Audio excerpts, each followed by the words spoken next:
আসসালামু আলাইকুম। সবাই কেমন আছেন? আজকে আমাদের লুটিনো পার্ক অ্যান্ড এগ্রোর চতুর্থ ব্যাচের মুরগির বাচ্চাগুলো চলে আসছে। বাচ্চাগুলো যদিও আমি পাইছি সকাল 8টায়।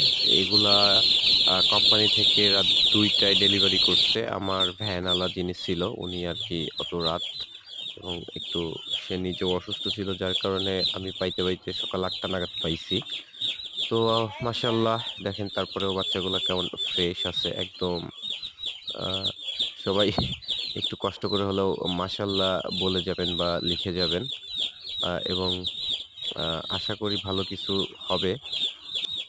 আমরা এই বাচ্চাগুলা পরবর্তীতে আসার পরে বোর্ডিং করতেছি কিভাবে এই ওয়েদারের সাথে আহ, কিভাবে টেক কেয়ার করব, সেই ভিডিও পেয়ে যাবেন খুব দ্রুতই।